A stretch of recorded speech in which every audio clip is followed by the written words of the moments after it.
Hello students.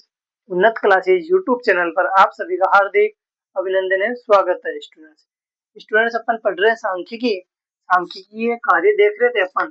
पहला अपन ने देखा था समंकों का संग्रहण, ठीक है। उसके बाद में अपन ने देखा वर्गीकरण। वर्गीकरण को अपन ने एकदम अच्छे से पूरा डिफाइन पढ़ लिया। वर्गीकरण के प्रकार वगैरह, सांख्यिकी तथ्यों के प्रकार, सांख्यिकी श्रेणियां सब पढ़ ली। जब संग्रहण कर लिया, वर्गीकरण कर दिया, तो उसको प्रस्तुत कैसे करेंगे? तो अपन अब क्या पढ़ेंगे? प्रस्तुतिकरण। स्टूडेंट्स, प्रस्तुतिकरण किस वे में होता है? प्रस्तुतिकरण चित्र के माध्यम से होता है, ग्राफ के माध्यम से होता है, कई माध्यम से प्रस्तुत किया जा सकता है। तो आप बिंदुओं के बिंदु रेखा चित्र के माध्यम से बोल लो या ग्राफ के माध्यम से मान लो, वृत्त के माध्यम से, आदि चीजों चित्रों के माध्यम से जो भी प्रस्तुत किया जाता है वही क्या होगा, इसमें प्रस्तुतिकरण में आएगा। तो अपन क्या पढ़ रहे हैं? नेक्स्ट पॉइंट क्या हुआ? समंकों का चित्र में प्रस्तुतिकरण। समंकों का चित्र में प्रस्तुतिकरण। तो नेक्स्ट पॉइंट क्या हुआ? समंकों का चित्र में प्रस्तुतिकरण। अब पहला क्वेश्चन सर ये बनता है स्टूडेंट्स की, अब आप पूछोगे सर चित्र में प्रस्तुतिकरण क्यों, चित्र में प्रस्तुत क्यों किया जाता है? तो स्टूडेंट इसका सीधा सा जवाब है, जब अपन चित्र में प्रस्तुत करते हैं तो समझने में क्या होती है?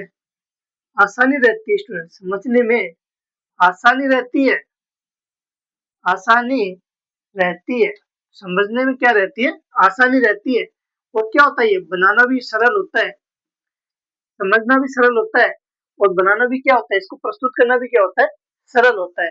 इसीलिए इसको चित्रों के माध्यम से प्रस्तुत किया जाता है। समंकों को क्या होता है, चित्रों द्वारा या बिंदु रेखा के द्वारा जब प्रदर्शित किया जाता है, ताकि क्या जटिल तथ्य भी क्या हो जाते हैं, आसानी से समझे जा सकते हैं। ठीक है स्टूडेंट, ये कितने प्रकार के होते हैं? चित्र कितने प्रकार के होते हैं? चित्र कितने प्रकार के होते हैं? तो ये एक तो होता है एक विमा, जिसकी एक भुजाऊ, दो विमा, त्रिविमा। कौन कौन से भी चित्र के प्रकार? एक विमा, दो विमा, दो विमा, द्विविमा, ठीक है, त्रिविमा, चित्रलेख, मानचित्र, व्यवसायिक चित्र। चित्रलेख, चित्रलेख, मानचित्र और व्यवसायिक चित्र। व्यवसायिक चित्र।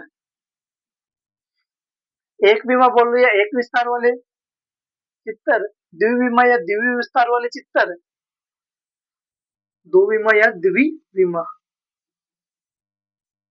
त्रिविमा या त्रिविस्तार वाले चित्र। चौथा होता है चित्रलेख। चित्रलेख क्या होता है स्टूडेंट? पिक्टोग्राम। चित्रलेख क्या होता है? पिक्टोग्राम। पांचवा पॉइंट है मानचित्र। मानचित्र क्या होता है? कार्टोग्राम या मैप डायग्राम भी बोलते हैं। मानचित्र को क्या बोलते हैं? कार्टोग्राम या मैप डायग्राम भी बोलते हैं। और छठवा है व्यवसायिक चित्र। तो अपन सबसे पहले कौन सा पढ़ेंगे? एक विमा वाले चित्र। एक विमा वाले चित्र।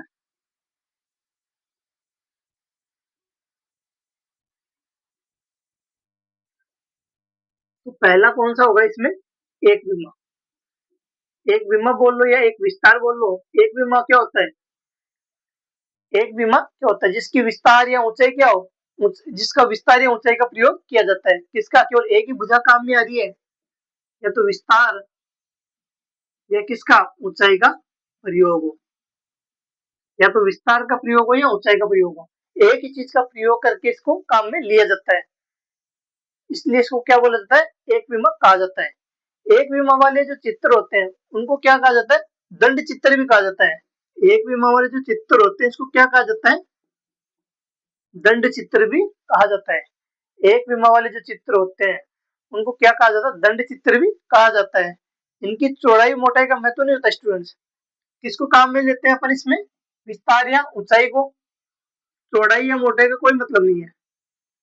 चौड़ाई या मोटाई, इसका तो यूज ही नहीं होता, इसका कोई महत्व नहीं है। एक विमा वाले के अंदर चौड़ाई या मोटाई का क्या है? कोई भी महत्व नहीं है। ये जो एक विमा वाले जो चित्र होते हैं ये वर्टिकल भी हो सकते हैं और हॉरिजॉन्टल भी हो सकते हैं। वर्टिकल भी हो सकते हैं, हॉरिजॉन्टल भी हो सकते हैं, क्षैतिज भी हो सकते हैं और ऊर्ध्वाधर भी हो सकते हैं। लेकिन बेस्ट कौन सा है? सर आप बोले कि सर होते तो दोनों ही हो सकते हैं उन्हीं को तो, लेकिन वर्टिकल बेस्ट है कि हॉरिजॉन्टल बेस्ट है? तो वर्टिकल इज बेस्ट। वर्टिकल को ज्यादा अच्छा माना जाता है। इनको किस रूप में दिखा जाता है? इनको लाइन या दंड के रूप में, बार के रूप में दिखा जाता है। इसको रेखाओं के माध्यम से दिखाया जाता है, लाइंस के माध्यम से या बार, लाइंस के माध्यम से या बार के माध्यम से इसको दिखाया या दर्शाया जाता है। इस मूल्य का प्रयोग कहाँ होता है? इस मूल्य का प्रयोग ऐसी दशाओं में होता है जहाँ न्यूनतम व अधिकतम मूल्य में क्या हो, डिफरेंस कम हो। जहाँ पे न्यूनतम व अधिकतम मूल्यों का डिफरेंस क्या हो, कम हो। जिनके अनुपात में डिफरेंस क्या हो, कम हो। जिनका अनुपात भी क्या हो, कम हो। जिनमें मैक्सिमम व मिनिमम, मैक्सिमम और मिनिमम दोनों के मध्य क्या होता है, डिफरेंस कम होता है, वहां इस विधि का यूज या प्रयोग किया जाता है। तो एक विस्तार वाले चित्रों का प्रस्तुतिकरण कैसे होता है? इसमें विस्तार या ऊंचाई एक ही चीज का प्रयोग होता है, ठीक है। इसको दंड चित्र भी बोला जा सकता है। इसमें चौड़ाई या मोटाई का प्रयोग नहीं होता। इसमें मैक्सिमम या मिनिमम में डिफरेंस कम होता है, वहां पे इसका यूज होता है। इसको लाइंस या बार के रूप में दर्शाया जाता है। ये वर्टिकल ज्यादा बेस्ट माना जाता है क्षैतिज की तुलना में। ठीक है स्टूडेंट्स, 1 मिनट के लिए रुकना।